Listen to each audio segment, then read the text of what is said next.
you can hear me. Amazing. It's on now, isn't it? Amazing, amazing. Thank you very much. My name's Todd. I'm the editor of Attitude magazine. It's fatter than I look in a picture, but what can you do? 3 years ago that was taken, and I am a gay man. So look, what can you do? What can you say? We've got a very exciting panel here today. I'm actually genuinely really excited. It's the best panel we've ever had at Student Pride. And so everyone's been introduced, but I will quickly do that again.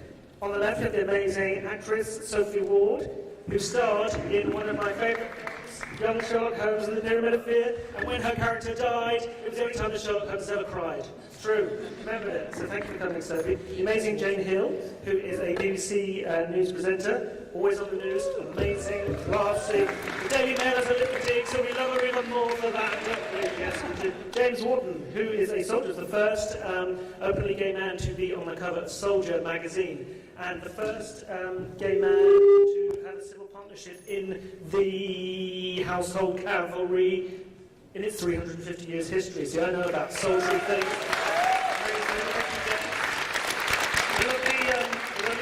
Davies, who I had to understand is a wicket keeper and batsman, because I can't never remember the technical terms because I'm not a sporty person, but he is in the England cricket team, and he's the first gay man to be an openly gay man in the England cricket team, so it's amazing. He's amazing. He's amazing. The amazing John Amaechi, who is a New York Times bestselling author, performance coach, psychologist, and a former NBA basketball player. Welcome, John. Nice to see you. Dan Gillespie, who you know already, who is the lead singer in the band The Feeling. Welcome, Dan. And last but not least, the legend, the human rights activist who has just celebrated his 60th birthday. Happy birthday. Mr. Tatchell. Welcome. A true hero. Thank you very much. So, kind of free and easy, so if you guys have questions, that's fine, you want to put your hands up, but I will start by asking Peter first, and to throw it open to the panel. Where do you think things are at the moment, and how much further is there to go? How much more have we got to do? Well, we've certainly made enormous, astonishing progress. When you think that up until 1999, Britain had, by volume, more homophobic laws than any other country in the world, and yet just over a decade later, we are one of the most progressive countries.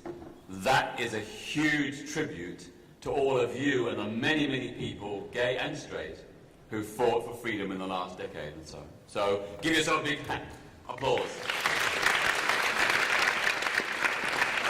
But of course, we still have progress to go.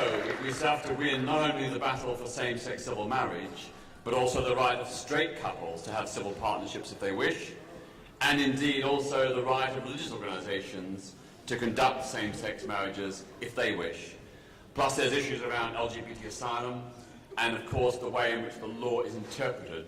Still, we don't have a uniform interpretation and enforcement of hate crime laws. We still find that certain people who threaten to actually kill us get away with it because the police are too timid to tackle hate crime from certain communities. Thank you, Peter. Just there's strange things being written on the Twitter feed, I can imagine. Tom, you should turn that off, couldn't you? Because otherwise I'm going to be, having people proposing just to me. Yeah, so maybe that might be a good thing, so it'll be slightly distracting. The amazing Dan, how do you feel about things? Obviously, your mum is a lesbian and a disability rights campaigner, and she's been very vocal and stuff. And it's interesting when I've seen her on gay pride floats and things at the front, and kind of a generational thing going on there. And how do you feel that things are at the moment? It felt like what's nice about coming here, and I was here a couple of years ago, and what was nice about coming here is it felt like there was something that reminded me very much of my childhood, because when I was a child, we were going to, pride marches and lots of different events, and then the politics seemed to fall out of, there's been a gay culture for quite a while, and I think we're getting it back a little bit. I don't know, it feels like the youth are a little bit more engaged than they used to be.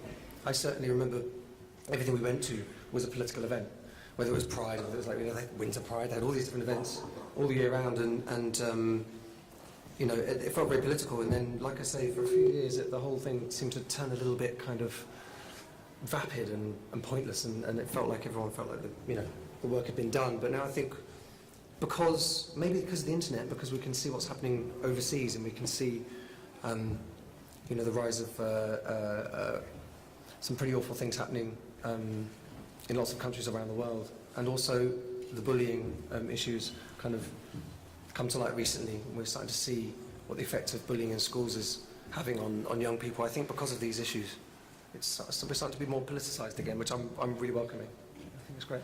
Yeah, that's really interesting, isn't it? Because I think that, certainly from my own experience, just seeing kids on Twitter, Yeah. I wouldn't have had that when I was growing up, in a way that you can just connect to lots of other gay people really easily, just to see that they are there, I guess. And also when there's kind of political, I don't know, articles that have been written in newspapers or statements that maybe Peter has released or whatever, you can link to them so that hundreds of thousands, sometimes millions of people can see them really, really quickly. I feel like there's a sense of people being a bit more politicised now, but I don't know whether that's true or not. I think it feels like it is, and there's obviously a lot of you guys here today, which is good. John, what are your thoughts? You've obviously talked about sport quite a lot, and about the things that need to happen there, and that's a whole thing in itself. But how do you feel about things at the moment? I think things are vastly improved. They are far better than they've ever been.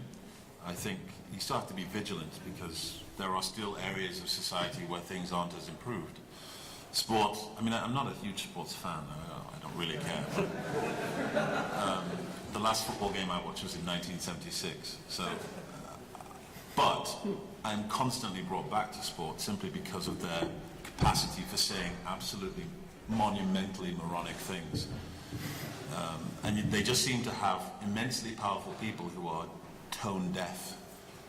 The kind of people who still call black people coloured, and the kind of people who still think it's... I don't know if you saw, there was a documentary by Mal Fashanu on BBC Three the other day, where they spoke to a former football player who's now a BBC reporter, who was talking about Justin and saying, we call them a puff, but that's okay, right? And it's unbelievable how they still speak this way and think this way. So we have to be vigilant. I'm really pleased that things are better. Coming here is a reminder of that. I do feel like more of a granddad than I am when I'm here, but it is good to see that there are people there who are active and politically active and in the know, but also can be out and safe. So there is good things happening. We just have to be vigilant. Yeah, absolutely. Stephen, how do you feel about things from your perspective? Obviously, you are an incredibly successful sportsman, and you've just come out. And how has it seemed from your point of view? I think the reaction's been pretty positive, isn't it? It's been incredible. I've had absolutely no problems since I came out. I built it up to be something that it wasn't, and it was almost as if people would say, so what? And that's the reaction I've got. And, everyone's got behind me. It's been great. I do understand why footballers don't come out. It is tough, and I think I said to you in the interview that the more that people do it, the more acceptable it will become. And I'm not going to say it's easy to do, because it's not. But the feedback and the response that I got has been incredible, and my life has changed for the better. Oh, good. I'm glad, because we did a big interview, Stephen, for the cover of Attitude. I remember you being kind of nervous about it, as everybody is when they come out. I'm so pleased that it's gone well. I'm really pleased about it. So Thank you. Good. Mr. James. Hello. So, how do you feel about things being in the army? Because obviously, to people like me who are a bit gay, I just couldn't even imagine being in the army. And I remember kind of the discussion when people were fighting, and Stonewall was fighting for to legalise, to get it changed so that we could fight the armed forces, that lots of people were saying, well, we don't need that, why should we be in the army? But it was always about the right to be able to go into the armed forces if we wanted to do it. Yeah. And how's the reaction been? Well, for me, it's been incredibly positive. And of course, over the 9 years, I've had one or two incidents where things haven't been okay. But the army, as a responsible employer, has moved to deal with issues that I've raised, and I've always felt protected by the military. I should note that I joined the army 3 years after the lifting of the ban. So there wasn't, in 2003 when I turned up as a young 16-year-old soldier, there wasn't too many gay people who were out of the military. Actually, I didn't know anybody who was out. But when I did come out, within 12 to 18 months, there was all of a sudden quite a few of us, which I thought was really good, and now the army has lots of gay people, which is tremendous. So 12 years down the line from the lifting of the ban in 2000, you know, the military is an excellent employer of people of all who are different for a number of reasons, you know, not just gay people. The Army does a remarkable job of ensuring that it has an extremely diverse team, and I think it's excellent what they've achieved in quite a short period. Do they actively try and, you know, promote you or help you, or are they supportive of you? And when you first did Soldier magazine, how did that come about? And did you have to go to them to ask for permission to do it, or were well, they no, I turned up for work one morning and was pulled into the office and told, Soldier magazine are going to come and speak to you about being gay. It's going to be a little column in the side of a you know, page 35. You know, no one will probably see it, and actually it turned out to be a front cover. You know. It's happened to all of us. I think the Army wanted to make a point to the rest of the Army. You know, every person in the Army reads Soldier magazine. It's the only guarantee that you can, you know, if you want to get a message out to soldiers, put it in Soldier magazine because they read it. Kind of a few more readers after today, I think. Hopefully. Well, yeah, sure. And I think that's what the reason kind of was. They wanted to point out to everybody in the Army that there were openly gay people, and they were encouraging people to be themselves. And have you had, what you mentioned, some negative reactions? What? Yeah, I think, you know, in my early days, when I first came out, like I said, I was the first person in the regiment who was openly gay. And a lot of people I found, I didn't get bullied. What I found was there was a lot of curiosity, and I mean that in a way where people had not, you know, engaged with many gay people for whatever reasons. So I found that I was being quizzed a lot on, you know, how I was living my life or whatever. But there was one or two incidents where people might in the bar have had a little bit too much to drink and gone a little too far, saying things, you know, made me feel a little uncomfortable. But when that happened, you know, my friends were always protective of me, and as was the regiment, my employer. So I've always felt safe in that respect. That's an amazing thing, isn't it? Because I remember when all these discussions were having and the debates were happening, people were saying, some people from the armed forces were saying, oh, it's terrible, it will reduce morale, the soldiers wouldn't know what to do, they'll be terrified of having showers and all the rest of it. And another soldier I met just said that his experience was absolutely positive. The only time that he'd ever had a problem was in Iraq when he'd met some American soldiers who just completely had never engaged in that. Well, I say hadn't engaged in it, never met an openly gay person. Wink, wink. Yeah, so... Yeah, and I served in Iraq as well with American soldiers, and when I was in southern Iraq, I had a picture of my now husband, Thomas, next to my bed space, and an American soldier would comment and say, is that your brother, or who's that? And I'd say, no, it's my boyfriend. And they'd be like, whoa, you know, God, you're gay, you know? That's that American accent. So, you know, there was interest from American servicemen, I think, because, you know, it wasn't, up until last year, it just wasn't okay to be openly gay in the military over there, you know? Yeah, there's some terrible stories of people going through hell there, isn't there? Jane, how's it been for you? How's it been for you? It seems to be lovely in your world, from what I know. Depends which newspaper you read these days, doesn't it? Let's face it. I mean, to go to your point, Matthew, of you know, where are we now? Hello, by the way. Lovely to see so many people. What a turnout! It's fantastic. It's interesting how many people come up to you and say, "Oh, we've done it. Why do we need something like Stonewall, for example? We've got civil partnerships. It's the most fantastic thing, and that is brilliant, the most amazing progress. It is obviously something to be welcomed and celebrated. It's just fantastic. But I'm struck. I mean, I don't necessarily want to spend the next hour and a half always banging on about the female perspective, but obviously I have the female perspective, and I think it's really interesting that in some sections of society, women, for some reason, still seem to have quite a long way to go. There's the whole debate about homosexuality in sport, of course, and John speaks so eloquently about that, and Steve.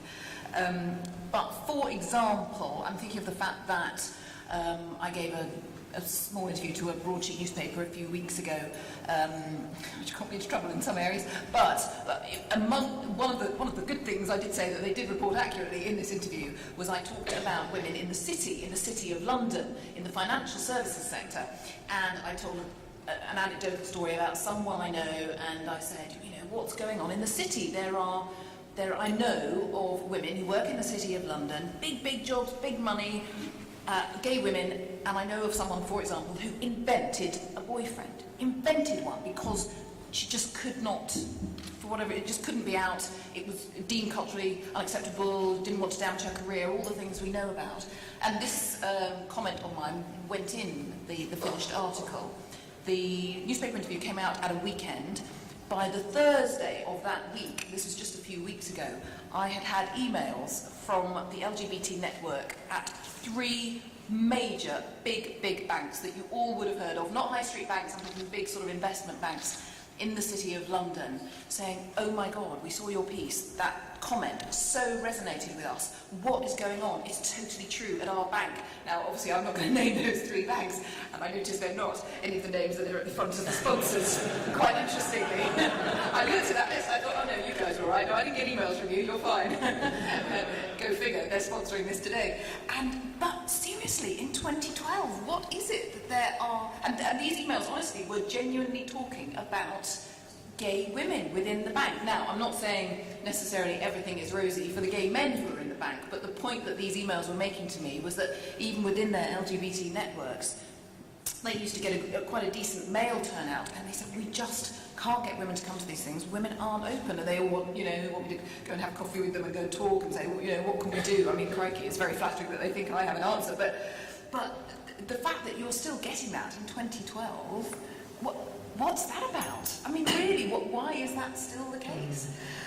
And that's just a little anecdote as to why women are more hidden. And wherever I go, whenever I do a talk somewhere, I get asked about why are gay women, more hidden in public life than gay men. They just are. We can all sit here and name gay men in public life, whether we talk about business, industry, MPs, sport aside. I mean, sport, sadly, is the great black hole, isn't it? But in most other areas of life, we can name plenty of out gay men in a way that we can't about gay women. And I just get asked about it wherever I go. I don't know, Sophie, whether your experience is the same. And why is that?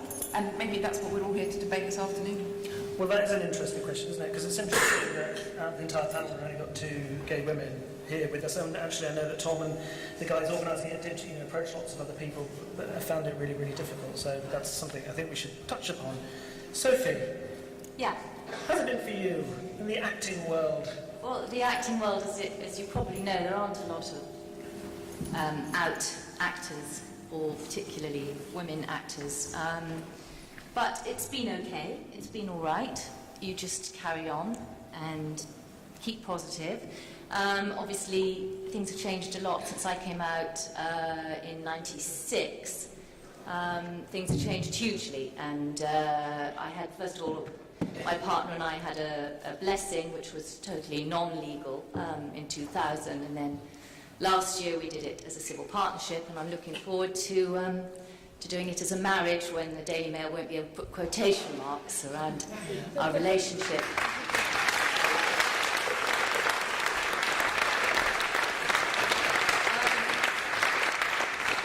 But I'm also really interested in how it's going to be for students in this coming year, because obviously everybody here will already hopefully be on the lower tariff, but everybody starting in September, their fees will be tripled. And I think that particularly for gay students, this is going to hit them the hardest, because often they don't have the support of their families, and they don't have that backup where maybe they can live at home and can get that extra support from their family. They're going to be the ones who are going to be the most challenged by these new high fees, I think. That's really interesting, isn't it? Because obviously, for many gay people, university is the place where you can just get away from your parents, you can come out, you can explore yourself. I've not actually thought about that in that way, so that's really interesting. So sport. Whoops. Who saw the documentary, Britain's Gay Footballers? Okay, so you know where we're at with it. That programme was incredibly shocking in the sense that they couldn't find any professional football players even to be interviewed, like straight players, just to be interviewed saying it was okay to be gay. And in the end, Joey Barton spoke up. Good for him. He was a gay uncle, I believe. But it just seems absolutely shocking to me that it seems to be this, we can't speak to them, don't speak to them, it's shocking, it's controversial. Why do we feel that is, John?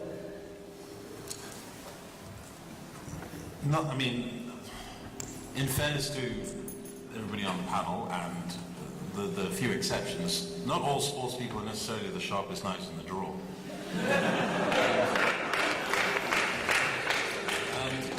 And because of that, it's easier to fall into these, generally held myths. There are still people out there who believe that simply being in proximity with gay people might influence you to become gay. And in football, there is an idea that you just can't talk about this because, unlike in situations where if someone yells out the N-word, it's a free-for-all. It's a multicolored free-for-all. Anyone can beat that person up without fear of being accused of being black, or having a black parent, or having a black grandparent. But when it comes to gay people, unfortunately, when you support a gay person, or when you say things that aren't openly hostile to them, somehow people think you must have some secret reason inside, that time when you were 16 and you looked at somebody in the shower, that means something deeper than it actually does. It's unfortunate that people are still that stupid. But the leadership in sports generally they're adult babies. I mean, some of them are still 13 in their head. They still giggle when you say the word gay. I mean, they literally do.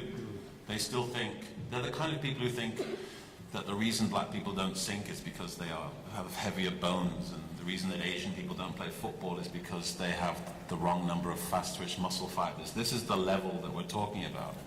So when you understand that, you can see clearly why there are some people out there who still think that if they were to say anything good, that it would be a problem. There's also a racial issue there, which is disturbing. I think in that documentary you saw them talk to Millwall Football Club, and they went through and you saw Amal Fashanu talking to all the players while they were in the weight room. And in the end, a series of 4 players came up afterwards to make comments on camera. And it was, Millwall as a team is quite diverse. It's got a 50-50 split on black and white, and none of the black players would comment on this. So there are still some issues that even within the gay community people don't like to talk about, but we've got to try and get some kind of top-down education to start off with, something that will help people understand that. I think when you're a powerful person, when you're the kind of person that when you open your mouth, people stick cameras in your face, and your words are broadcast to the world, you have a responsibility to be erudite. You have a responsibility to say things that will make the world better rather than more stupid. And I don't think all sports have got that. Some sports are better than others. Rugby clearly is better. Cricket clearly is better. But some sports, and unfortunately what would be our national sport, just still hasn't grown up yet. And they still, they hired their first woman to their board this year. By definition, you're part of the problem if you think that hiring your first woman in 2012 is progressive. Well, you guys mixed with footballers, everybody in the sporting world knows each other, but what's your thought about that? Does it seem like there's a particular problem from your perspective with football? And what was it also before you came out? What were you worried about in terms of your career and the whole sporting environment? Well, exactly that. I was worried about my career. Would I still be getting picked to play on the side? Would I be cast aside, and then kicked out slowly? All these. I went through all these scenarios in my head. I thought the worst, and I was very nervous about coming out. Like I said, but, I was lucky. I had the support of my parents. I had the support of great friends. So I knew that if all things, went horribly wrong, I've still got that support at home. I guess, the fears for maybe footballers are, exactly the same as what I went through, but also, do they want 30,000 people chanting "You're Puff"? No, they don't. And the thing is with high-level international sport is it's so cutthroat that you are judged 24/7 in what you do. You go to breakfast with the team in the mornings. If you haven't got a smile on your face, you're asked why. So you have a bad day at work. You can't forget about it because the next morning it's in the papers. There's a lot of pressure on sportsmen, and maybe some people don't want that extra pressure of being gay as well. I'm not saying I agree with it because I feel that people should speak out. But there's some of the reasons why I can understand why footballers don't want to do it. But I really feel like they should, and it would make a huge difference. And I know 100% that it will be fine. Peter, you wanted to say something. I think one of the problems is that the Football Association has not been given true leadership. They are doing, behind the scenes, low-level work with junior clubs and county clubs. That's great. And they've got this new action plan they just announced. That's great. But in terms of public visibility and making an impact, the Football Association is really below the radar.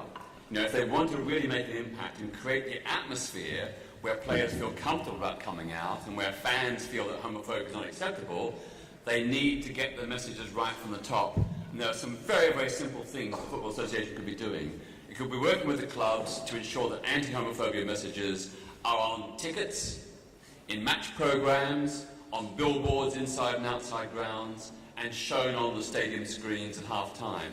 Those simple things would send a message to the fans, the players, the managers, the coaches, and to the wider public.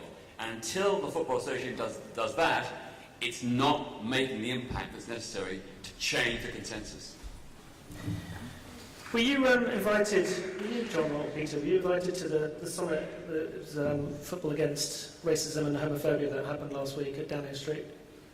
I wasn't invited. I've never been invited to Downing Street, ever, and I probably wouldn't go until the ban on same-sex marriage is ended.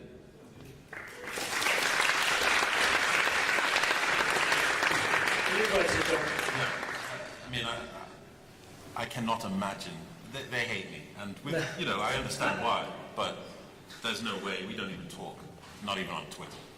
It's interesting, isn't it? We had all those great statements that were read out earlier on from Miliband and Cameron and Clay, and it's all great, we're doing this, we're doing that, but do we really think any of them are doing very much at all? Doesn't seem that way to me. It just kind of feels like, that's the kind of proof of the pudding, isn't it? I remember going to a Downing Street event and everyone was just saying, why isn't Peter here? Why? It's an LGBT event to celebrate the community, and they didn't invite you because they're scared of you. So it seemed a bit ridiculous, to say the least. Max Clifford always says, doesn't he, that there's been X amount of footballers, professional footballers, that come to him and said, should I come out? And he always says, no, don't do it, whatever you do, at the end of the world. Yeah. What do you think? Should they come out? I mean, what would happen to them? What would happen to the first? It was interesting, actually, the day of that, when that programme was on Twitter, all these, I don't know whether they're gay or not, but various footballers who the public were saying such and such is gay, this person's gay, and some people I didn't even know about. So these people were kind of publicly, there was some public awareness that there were rumours about certain people. So it seems so strange that it's almost out there, but not quite. What would happen? Max Clifford claims that if players came out, they'd get tension and problems in the dressing rooms and they'd get gypped from their teammates. Well, I know of 3 professional players who are gay or bisexual who are out to their fellow teammates. Not one of them has a problem. They're accepted privately, there's no problem in the changing rooms, no problems on the pitch. It's just not an issue. Max Clifford is living in the dark ages. Hear, hear.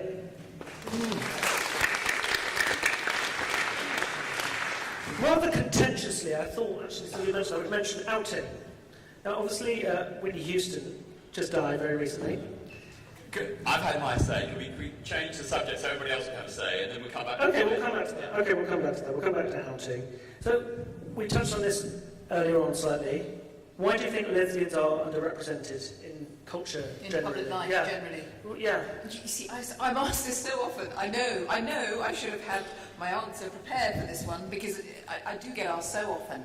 And I can't get to the bottom of it. I don't really know what's going on. I mean, following on from that comment I made about, the 3 emails from the 3 big banks, and again, similarly, I did a talk 18 months ago at a big utility company. So a big utility company, I won't name it. But again, the nice lady stands up, does a little introduction, thanks to Jane for coming from the BBC. And then she says, to my astonishment, at a company like that, it's so brilliant that, we've got a few more women here today because we've got a female speaker, so that's brilliant. I've also had lots and lots of emails today from people who really, really would like to have come to this event because they really wanted to hear you talk, but they just didn't really feel they'd like to come and show that they were gay by participating in this evening's little drinks thing. I thought, this is a utility company. What has your sexuality got to do with gas and electricity? I just don't understand.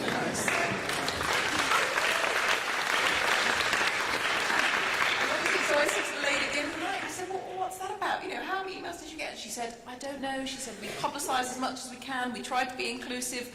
I promised them that we're supported by management, or the LGBT unit wouldn't exist in the first place, but there's still that reluctance. I'm like, well, I mean, that's one of the reasons I said yes to coming today, because actually I'm really, really interested to hear some of the comments from the audience. And hey, you know, I'm an old fogey. I'm 42, but I'm sure there are loads of people in the audience who are not even half my age, and I'm just so interested to hear the views of a younger generation and whether they think things will progress over time. I don't quite get it. I mean, there's the obvious things like very few MPs, and obviously you would want sort of guidance from the top, and if you had more in Parliament, then that sets a certain tone. But my God, we haven't even got that many female MPs, full stop, let alone ticking the box on the gay quota. So we've got such a long way to go even there. I wonder if there's kind of this tradition, isn't there, in this country of kind of camp comedians, you know, from Larry Grayson and all that, John Humphreys and all those kind of... Mr. Humphreys, is it John Humphreys? No, he's the news presenter, isn't he? I said that once. There's a debate. That caused conversation. It wasn't John Humphreys. I didn't mean that. So I guess we've had these kind of camp comedians, almost like men have been allowed to be, oh, hello... In the safe, non-threatening Larry Grayson type way, yes. And then those people have kind of risen up and come out and all the rest of it. So it feels like there's a kind of safety. I know, actually, because I used to do stand-up comedy, and if I was doing a venue which had straight people, if I was trying to talk about my boyfriend at the time, they didn't really like it. I was trying to be just like a normal person, just talking about my relationship. So if it was going really badly, I'd just go, ooh, and everyone would love it, and they'd think it was hysterical. So it's this weird kind of acceptance of men being like that.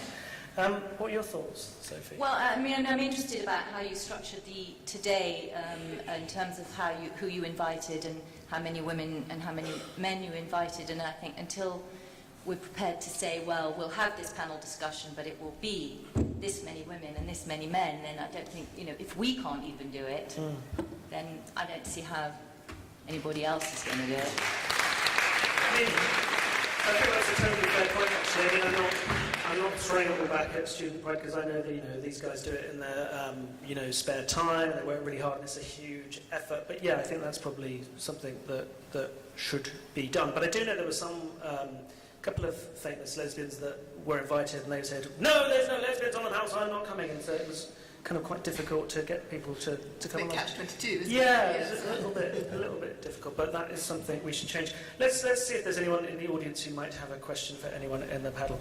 Lady in the second row, just there. Yes. I wanted to ask, adultery is a ground for divorce, but adultery is not a ground to dissolve a civil partnership. I wanted to ask, what type of message do you think that sends out to the public? Controversial. It's also, I don't know if it's still the case, but adultery with the same-sex partner for women, when you're married to a man, is not grounds for divorce either.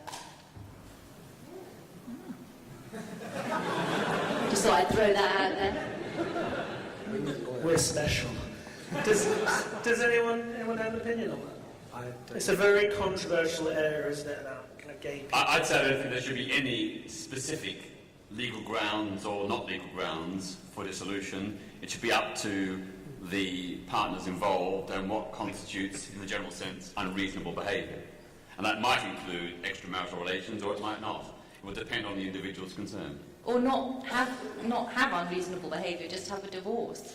You don't have to build a case against your partner, I think, would be a good... Absolutely. Yeah. Just have bored. That'd be quite nice. Don't like them. Had enough. Wait, I got the impression of your point. Were you saying that maybe there is an issue with gay people slotting it around a bit too much? Controversial. We covered that a little bit in attitude. We didn't think of the issues issue. And I had strong feelings about it, actually, just about how, certainly in my experience, growing up gay, you get bullied a lot, you get piss taken out on you and attacked sometimes, all the rest of it. If you don't feel very good about yourself, one of the ways you can feel good about yourself is having sex with people, and certainly I was doing a little bit too much of that when I was in my 20s, before I got to my 30s. But that's a whole other separate thing, and I'm actually writing a book about it. Out in July, Bantam Press, 1799. Any other questions? Man there.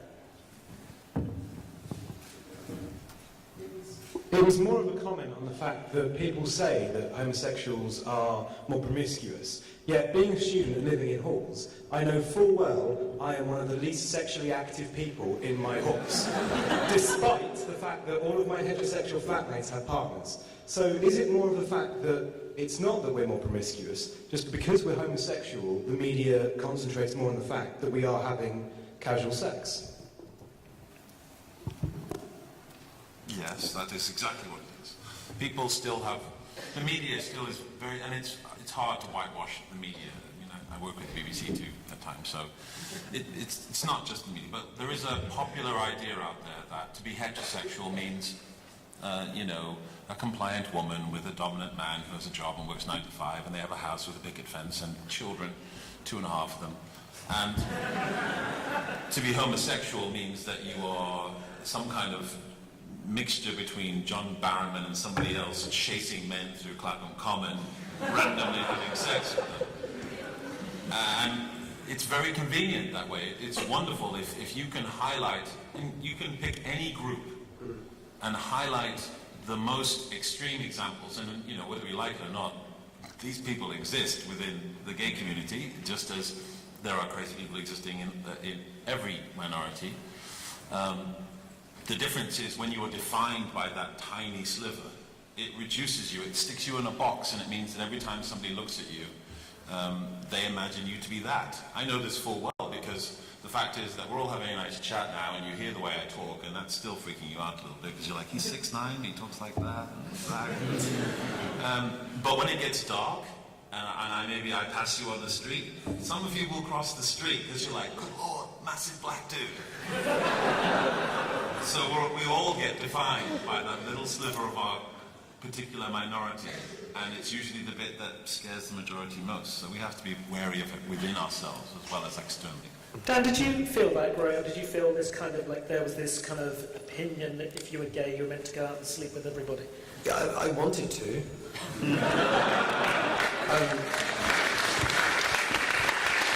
It's an awful, terrible thing, isn't it, to have that problem? Yeah. I failed miserably. The funny thing is, I was able to kind of come out. I didn't really come out, but obviously because I had gay parents. My mum's gay, my father's straight. I had a role model of each sexuality, pretty much. My uncle's gay, and it was obvious to me that for me, well, see, my family was really boring. You know, there was 2 women, and they were together for 25 years. You know, and my dad had a girlfriend, and they were together, and it was very cool. Any affairs that I did hear about when I was growing up were all in the straight community, not in the gay community. And my uncle was monogamous with a partner for many, many years. So the idea of it being an exciting, promiscuous kind of world is propagated by the imagery around kind of the gay culture. And at the time, imagine 80s, 90s kind of gay scene was pretty, you know, you'd see, muscle Marys and people all, dressed up at pride marches and stuff like that. I like the overt sexuality of it as well. I mean, I like sexual freedom. So I wouldn't want to go trying to make a case for us becoming Victorian. You know, like little gay household of, perfect little gay families. I don't think that's the point. The point is, sexual liberation is very important, but straight people and gay people not. And so I'm a little bit nervous about the idea of trying to paint the wrong picture. Yeah. But I don't think I think we're defined by our sexuality, and that's the issue. So it's always going to be an issue. The first thing we say I'm gay, the first thing someone's going to think is, oh, he has sex with men. Yeah, totally, yeah. Or she has sex with women. And that's kind of the first thing that comes to the head because of the nature of it, really. So I don't know how you can get around that, really. But I'm not fussed about it. I'm like, someone thinks that I'm promiscuous, that's fair enough, and I have the choice to be or not. It's really interesting because there's a lot of kind of gay people who would be absolutely saying, fantastic, we do sleep around, we are promiscuous, it's great, that's what we do. I mean, it was interesting that George Michael, when he was caught doing whatever one thing that he was doing, said, cottaging is our culture, that's what we do. And I was thinking, it's not my culture, but, Yeah. But well, it was part of our culture. Yeah, it was a big part, but that was because we were driven underground. Yeah, It was well, the this is opposite. exactly It wasn't the sexual point. liberation, that was ghettoising. Yeah, and it wasn't You know. until 67 it became legal and men had to meet in toilets. Correction, it only became legal in 2003. 1967 was a partial decriminalisation. The full decriminalisation of homosexuality in Britain was only completed in 2003. Until 2003, King Henry VIII's anti-buggery law of 1533 remained on the statute books, as did gross indecency, the law that sent Oscar Wilde to prison in 1895. Those laws were only finally repealed in 2003. My God, I could have been arrested. Oh dear. Well, thank you for that. I'm glad we know that now. The man right at the back. Well, it's like the Ellen show. It's amazing. Going back to the sport issue, I'm an open gay guy. I'm open on my course. It's a big dream of me to work in a big NGB. Going back to the point about the meeting in Downing Street last week, do you actually honestly believe, because I don't, that they actually do care about giving equal rights? I think it's just a thing by the FA to go, oh no, Suarez and Terry, they muddied the waters, quick, let's put a good feel thing out there. Stephen, do you think they care?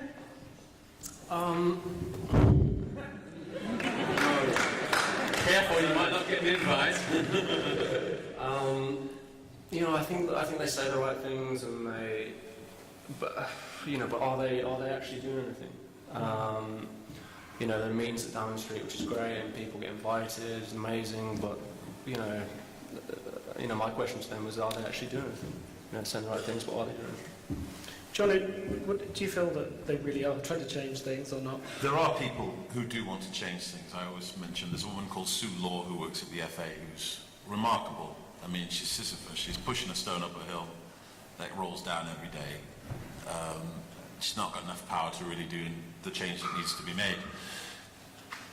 The fact is that football especially, but sport in general, is really good at PR. They're really good at telling you what they're about to do and just keeping you hanging. And right now, the FA's had this Kick It Out program for 20 years, which has been like the longest running Benetton ad ever, with black people holding hands with white people and women standing with men, and that we're meant to believe that that's real change. It's not real change. They're not interested in real change. They want people to stop throwing bananas on the field because that doesn't look good on television, and then Sky pays less. But as long as we can stop people from throwing bananas on the field, and as long as we can make sure there aren't microphones in the stands so that you can hear whatever they're yelling at Brighton lately, then exactly, which I still don't really understand, because if you watch fans in the stands after a goal, are you kidding me? It's the gayest thing ever. Kissing each other on the lips. If you watch a goal celebration on the field, part of the problem with sport is the fact that sport has been gay since Homer. And so having actually openly gay people within that environment just reminds them how gay some of the stuff they do is. Turn the sound off at the next goal celebration you watch, and then put on a bit of 70s music and turn it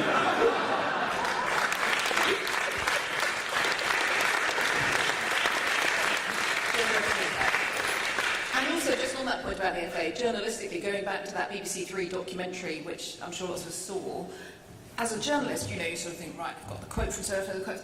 But the only thing that the FA were prepared to put up in a 1-hour documentary was, right, oh, I've got to give them an interview, go on, right, okay, well, and they wouldn't even give the presenter of the programme a proper sit-down interview on such a serious subject, sitting in the boardroom, making it look proper, official, like, okay, here's the FA line, we're taking this seriously. And she was, did you see it? She was forced to film some crappy outdoor interview, blowing a gale, outdoors, standing outside.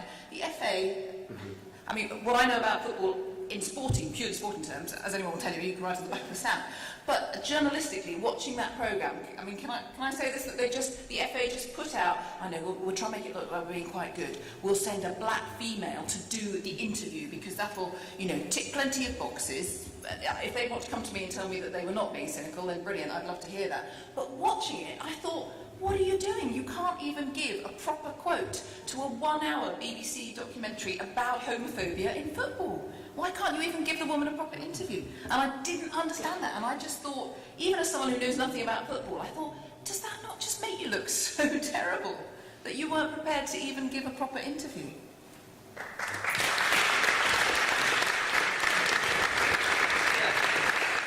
Going back to the initial point, I personally would rather see these conferences going on than they're not going on. So, I'm slightly encouraged that the Prime Minister is having meetings.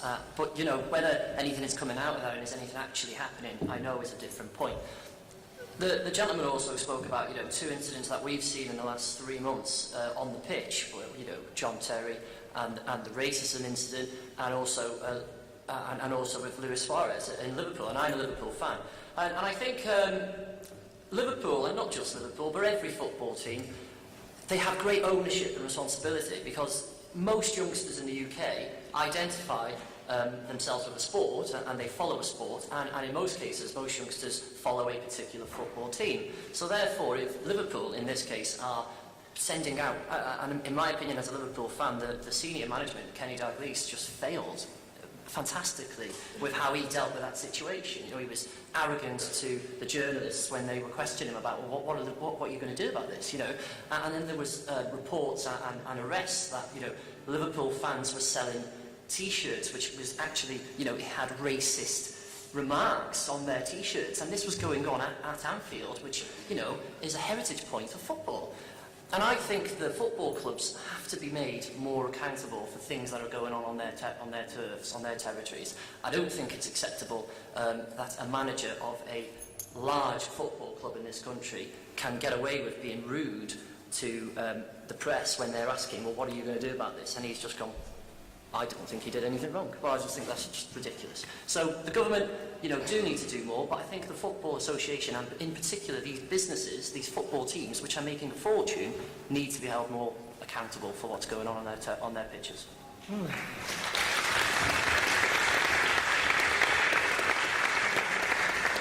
mentioned gay marriage earlier on.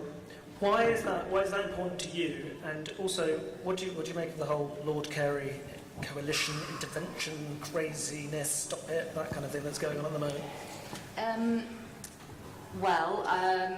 Peter will know the details about the various propositions that have been put forward and the amendments that they're trying to make, but it seems quite straightforward that straight people should be allowed to have civil partnerships, and gay people should be allowed to have marriages, and those churches that accept same-sex relationships and want to bless them should be able to marry them if they so choose, and it doesn't seem very complicated. I think all the legal definitions have been covered for the churches that want to exempt themselves, and there are plenty of churches that do want to. I know the Unitarian Church has always been very supportive.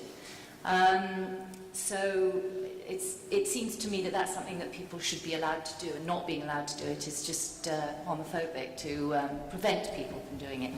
But obviously there are plenty of gay relationships and gay people who do not want to go down that route either, and that should be, the same as straight people.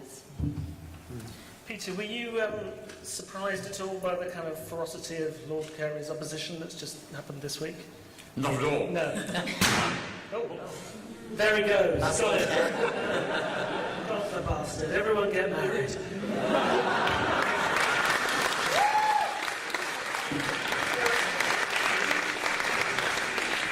Some of you may recall in your distant childhood when you were about 2, watching the TV news in 1998, and myself and 6 other members of Outrage calmly and politely walked into the pulpit of the then Archbishop of Canterbury, Dr. George Carey, because we were protesting that in his 8 years at that stage of his archbishopric, he had never, ever met any LGBT community organisations, not even the lesbian and gay Christian movement, and he was always refusing to do so, and he was also actively supporting the retention of anti-gay laws. So he's against legalisation of the age of consent, against same-sex fostering or adoption of children, against any kind of recognition for same-sex relationships. against even employment protection law. So this is just part of his long history and tradition. The bigger concern for me is the disappointment that David Cameron and Lynn Featherstone, the Liberal Democrat Equality Minister, have ruled out in the upcoming consultation any consideration of allowing opposite-sex couples to have a civil partnership or allowing faith organisations to conduct same-sex marriages if they wish to do so. They've said, but before the consultation has actually begun, they said, we will not allow this to be part of the consultation. And that's really like, it's ruling out a priori, two other important areas of potential of discrimination and potential equalisation. So I would hope that when the consultation period opens, we all bombard Lynn Featherstone and the government with the demand that not only there be same-sex civil marriages, but as has been said, that those heterosexual couples who wish should have the choice and the option to have a civil partnership. It's very interesting in the Netherlands, where they've had both civil marriages and civil partnerships open to both gay and straight couples for a decade. Today, the vast majority of civil partnerships are between heterosexual men and women.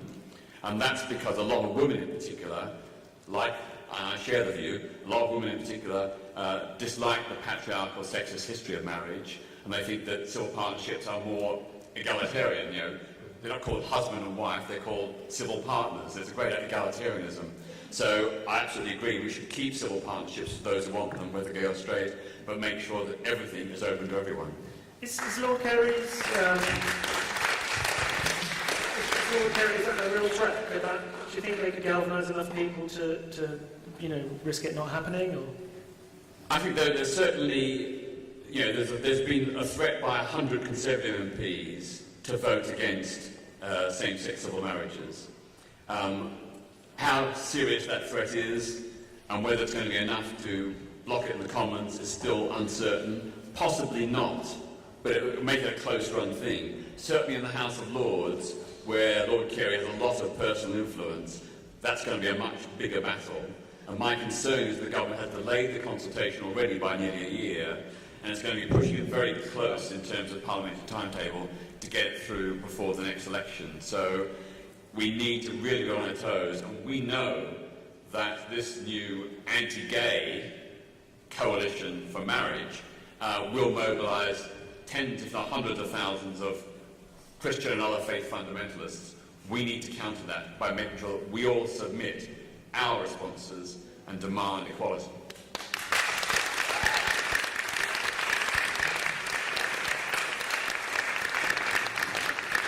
That gentleman there in the middle.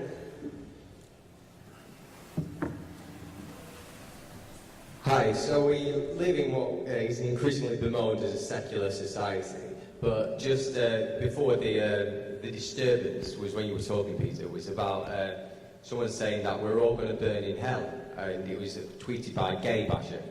So obviously religion is important to some people, but I think actually religion is, even though we're increasingly secular, perhaps it's having an influence on us, but in a sort of like clandestine way.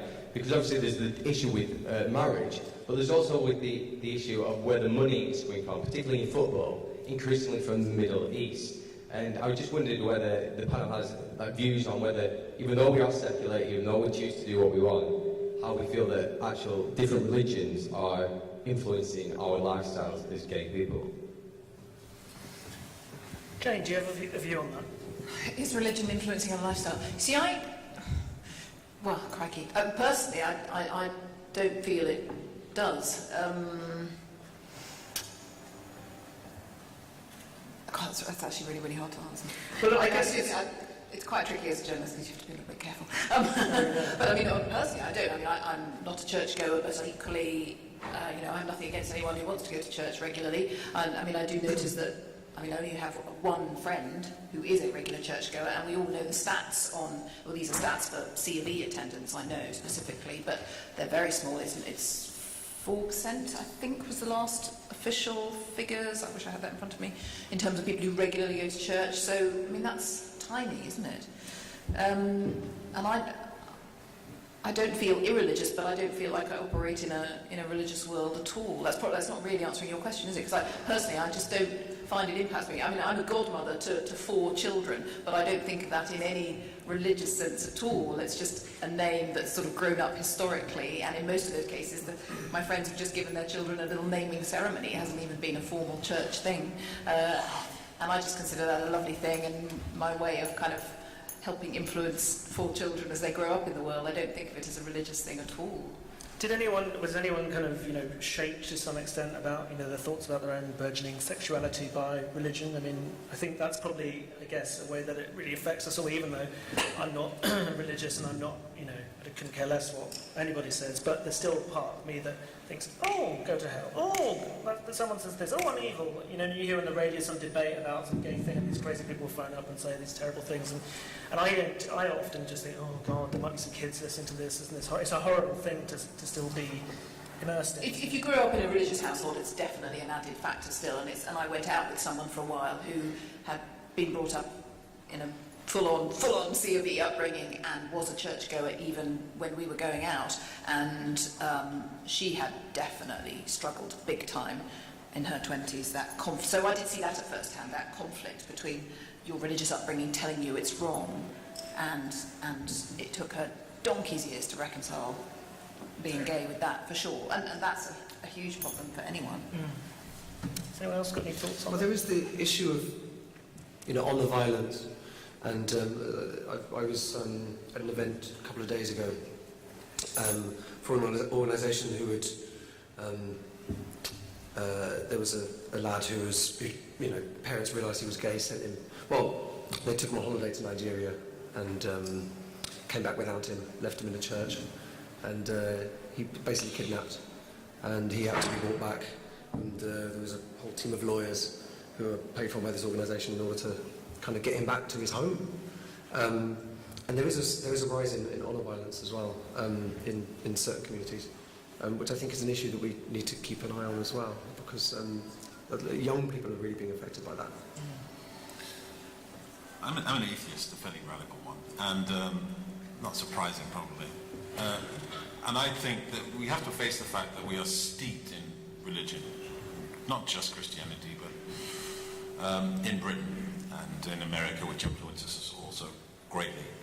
And we are in the unfortunate position where gay issues and gay people is this wonderful panacea for religion, because it's something that allows them to forget how much they hate each other and how much each other, you have to understand that when Baroness Farsi met the Pope, each one smiled at each other, they shook each hand, and in the back of their head they're thinking, you're wrong, you're going to hell. So gay people is one of those amazing things that we managed to bring. We are the thing that brings interfaith together. Because we are the thing that they can all combine and say, well, you're wrong, Jesus is not a prophet, he's a thunder, whatever. But we all hate them, so we can all agree on that. And that is something we have to fight against. The good part is that tweet that came up is a perfect example of why, I'm so glad it came up, because that's somebody who was here.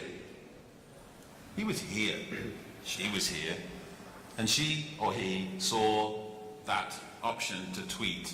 And they felt so strongly and apparently so protected by their God or their Allah or whoever it was, that they decided to get the hell out of here and tweet it to us. They hate us so much and so vehemently and so powerfully that they can't even say it to our faces.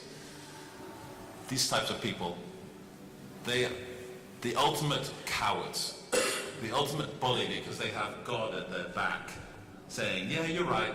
You're saying stuff that's medieval and kind of stupid, but you're right. And I just don't think we have anything to be afraid of there. They're concerned because they think freedom is a zero-sum game. They think if gay and lesbian people, if transgender people, if they get some measure of freedom, that somehow their freedom drops. And they think that because they're idiots. Because they think that there was a talking snake, or because they think any of these other things. I'm not a journalist, so I can say that.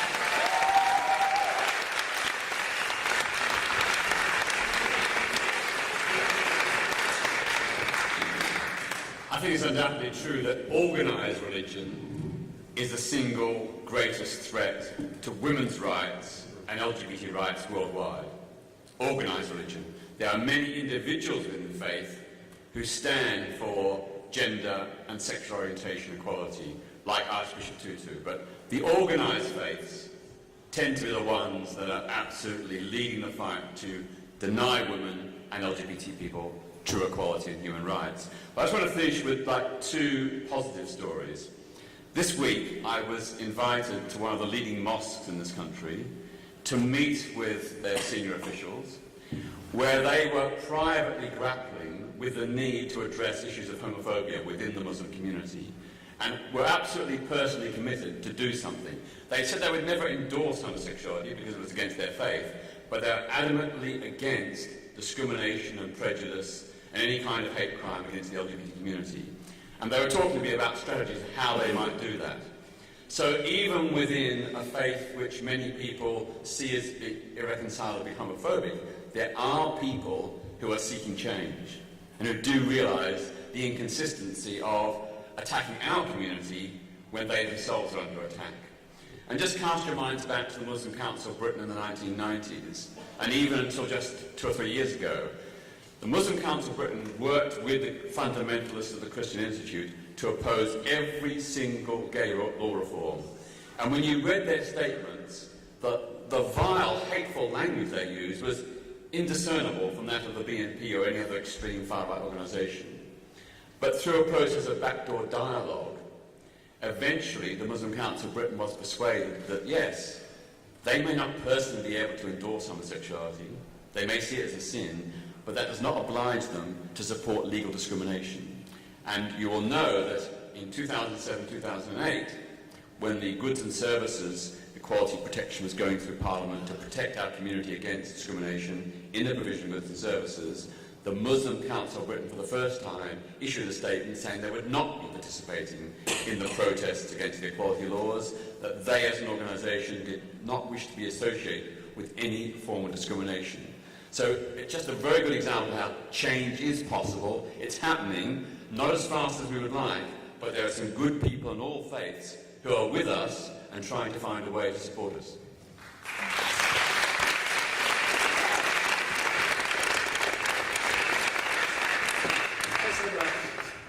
The lovely hat.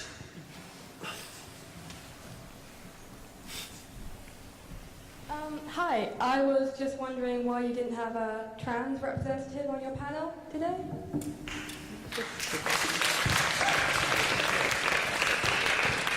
Well, look at me, I don't know, I didn't have much to do with it. One of my questions is trans the new gay? I actually did suggest it to Stu Bright that we should have a trans person here, but I think because the entire cast of My Transsexual Summer are here doing something a bit later on, aren't they?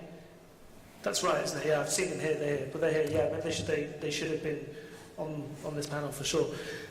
What do we feel about that? I think My Transsexual Summer seemed to be kind of almost like a watershed moment to just kind of, say, trans people are here, it's an issue, we need to talk about it.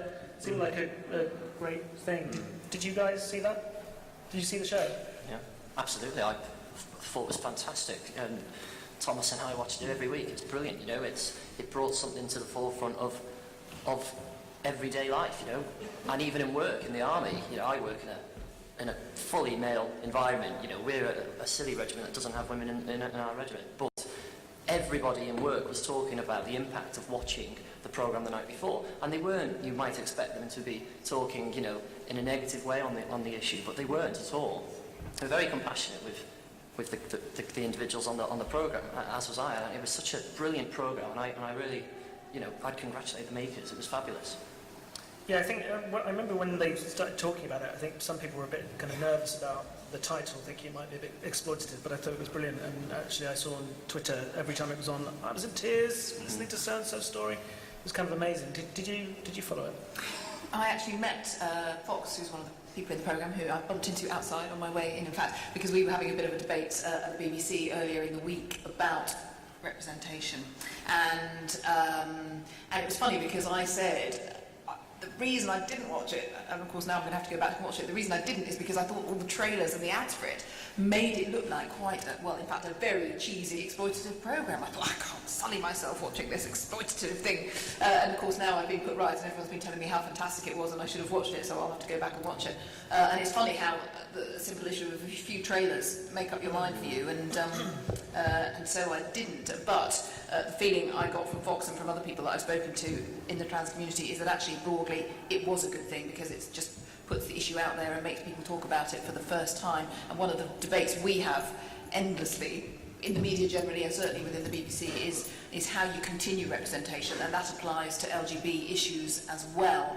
And what we have to guard against is, for example, in relation to women, you know, obviously fantastic that BBC Three made lip service. The second series is starting soon, and that's great. But what you have to, you can't just sort of let channel controllers think, oh great, well we've ticked that box, you know, we've done a female gay series, we don't have to do anything else about LGBT issues for the next 5 years.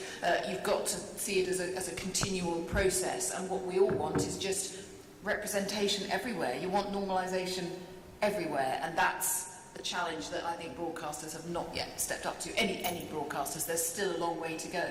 We just want, within drama, I'm talking particularly in drama, but we want just representation everywhere, don't we? I mean, I was a massive fan of Spooks, for example. I love Spooks, but I used to watch Spooks endlessly thinking, not one of these guys is gay. Why isn't there a gay person or a trans person or a disabled person? Or, you know, why are they all just white middle class? Now maybe they were trying to reflect the kind of people that are really recruited to the services, I suppose. But I did watch, think, you know what, one of these characters could so easily be gay, and it would not detract, and that's the kind of incidental coverage you want. As much as I loved it, I thought it would have been a good way of... That's what we were saying when we met. Actually, we met at the BBC Diversity Forum, I think, didn't we? And, we did meet it, we were just saying that wouldn't it be amazing if maybe EastEnders had a lesbian couple, and it wasn't like, they're lesbian, they've got issues about being lesbians, they're fighting about being lesbians, but they've just been getting on with... Yeah. Maybe they had rats in the kitchen or something. That could be their big story. Just for instance, ignore what you want incidental representation is the single most important thing that I think we all want. Did you see the show, Sophie? Yeah, I did see some of it. And perhaps if there's a trans person in the audience who wants to come on the panel, they could come now. Feel free. Is there a trans person who wants to come up? Well, we will sort that out. We will sort that out for next year, for sure. Because, yeah, it is important. I guess, I mean, from my experience and attitude, every time I speak at events similar to this, people will say, why aren't you covering this, why aren't you covering that, disability, da, da, da, da. And actually the truth is, certainly in my own experience, we have such a small team of 6 people putting together a really huge magazine. It's really difficult, but it's because we're just trying to get the damn thing done. But, you know, it's good to be reminded that these things are really, really important. If we can't all collectively get it right, then how can we expect other people to do it? So I think that's something that everybody should note. Any more questions?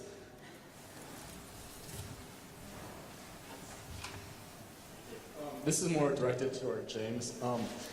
From being American, I'm sorry that they treated you that way. That's Americans. We're not the smartest out there. So before you carry on, they didn't treat me that bad. They were more curious, you know. They weren't picking on me at all, you know. Yeah. With the repeal of Don't Ask, Don't Tell, and the sudden 180 that the U.S. Armed Services took, what are your views on how fast we've changed our course in, from an outsider's perspective, who's openly gay? From an outside perspective, I don't think it's been a fast change at all. I think it's disgusting that, you know, the Americans claim to be the leader of NATO, and in 2011 they're still having to kick their heels about, you know, making it okay for gay people to serve in the military. So on that point, I think the US should have moved a lot quicker. Did anybody see the video of the American soldier coming out to his father? It was on YouTube. Yeah? Yeah.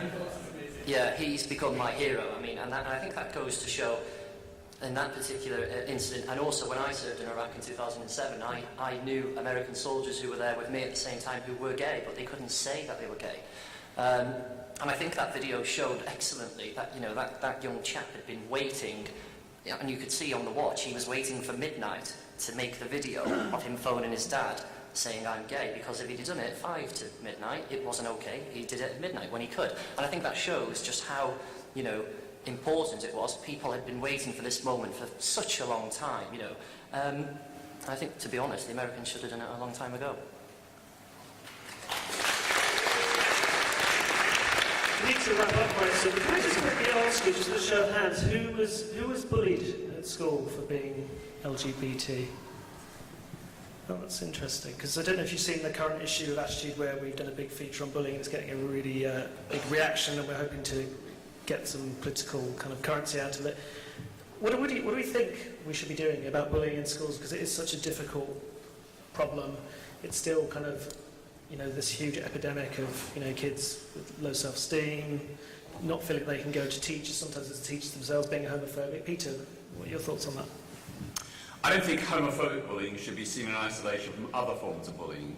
I'd like to see education in tolerance and understanding from the very first year of primary school to challenge all forms of prejudice. No child is born a bigot. They become bigoted because of influences around them. And if we can get...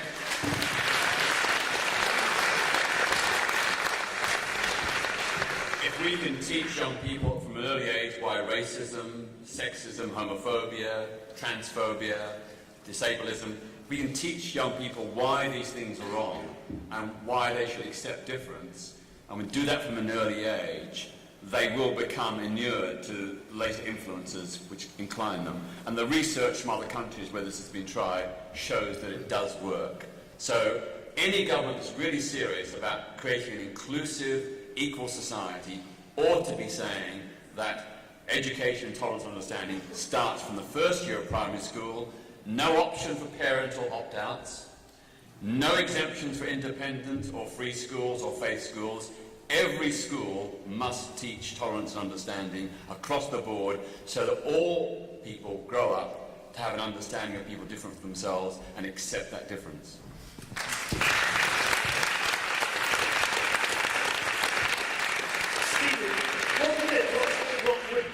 What needed to happen at school for you to maybe feel a bit more comfortable just as a gay man and coming out and telling people and then obviously in your career? Well, I agree 100% with what's just been said, and I think that anything that can open people's eyes to stuff that they don't know about is, it is great, and it's what we need to do, and, we need to get this into schools, and it's the same with sport as well.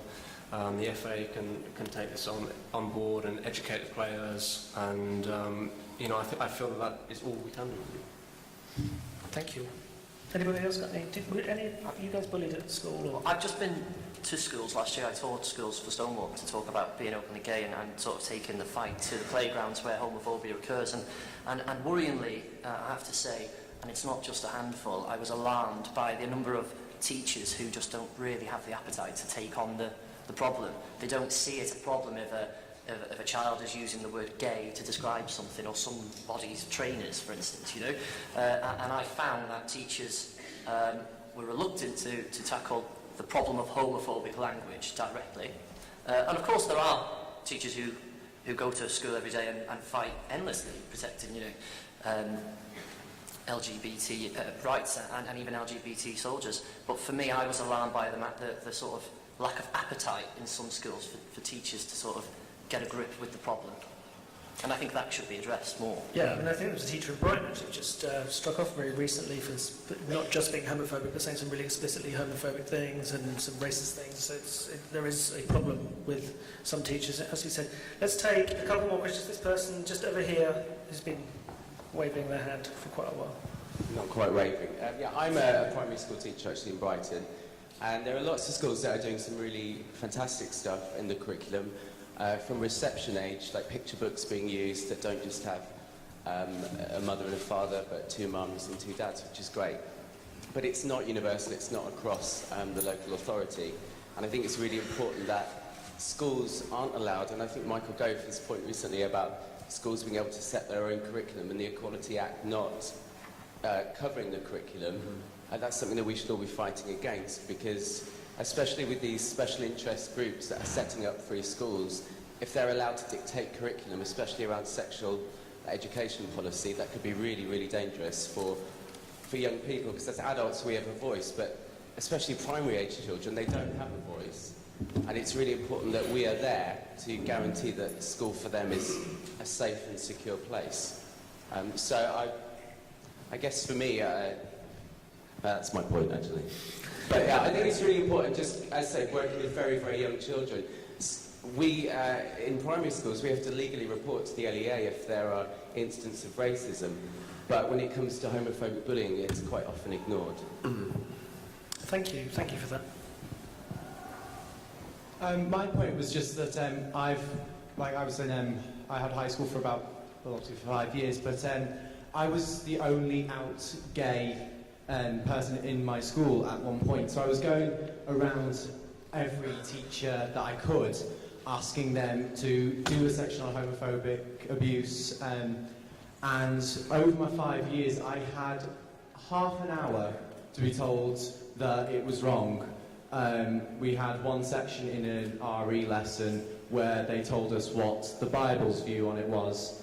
But we had like the huge sections on racism, sexism, ageism, and everything else. And it's not a case of them promoting hatred, it's just them pretending it doesn't exist.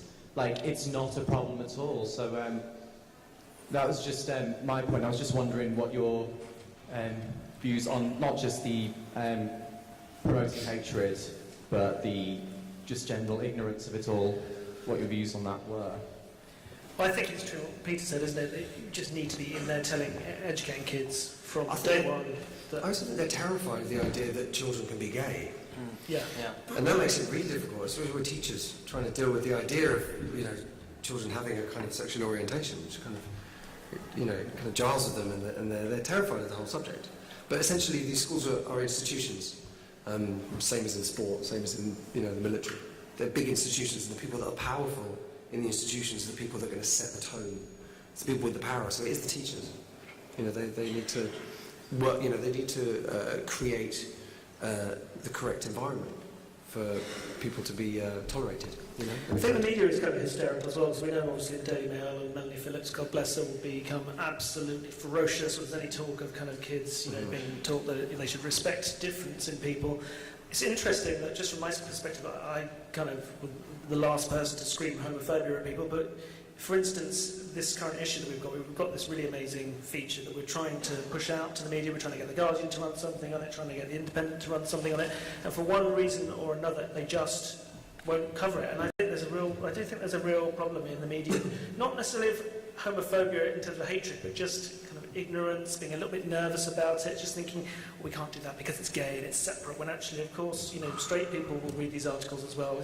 We don't only relate to other gay people, we relate to all different types of people. Let's take one more question. I was just wondering what your views are on the lack of representation of queer identity in particularly mainstream LGBT events like this, as someone who identifies as genderqueer more than, LGB or T. I kind of feel there's a bit of a lack of Q representation at big levels like this.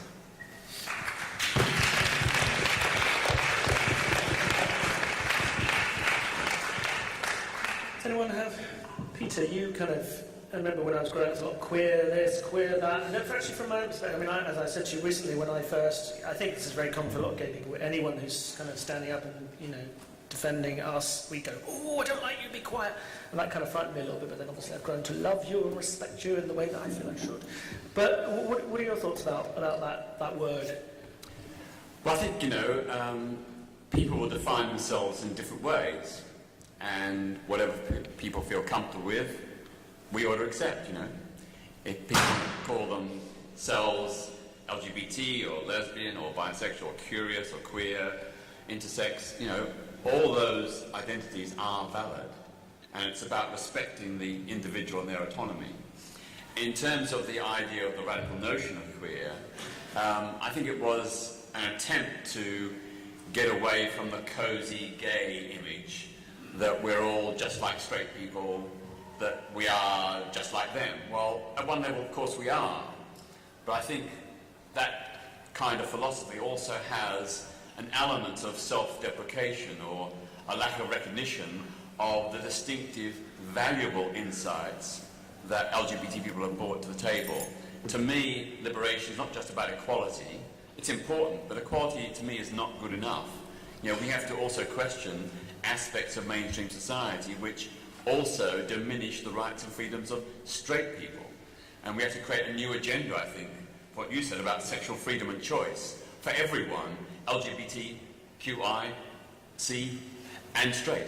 And that through questioning the lack of adequate sex education in schools for every kid, not just LGBT kids, but straight kids as well, to question whether we want to have a new system of relationship recognition, not just civil partnerships and civil marriages, maybe a whole new framework which takes into account the diverse relationships in our society. These are lots of issues we need to, I think, address, and I think a more questioning, critical, sceptical attitude towards mainstream society is entirely valid, because we have a culture and tradition as queer people which has things to teach straight people. Sophie, do you consider yourself queer? I could aspire to be queer. I have huge admiration for that identity. I think it's a wonderfully creative identity, and out of it has come some extraordinary works of art and people and freedoms from it. So I admire it, and I don't think we should lose it. You don't think we should lose it? We should not lose it with our, burgeoning legitimacy. Do you have any thoughts? Simply that it is about respect. I mean, I echo a lot of what Peter said, and it's, however one identifies, I just say I'm gay, that's what I consider myself to be, and it's about all of us having respect for each other, whatever our sexuality, colour, whatever. I mean, it's really is as basic as that, isn't it? It really is that fundamental.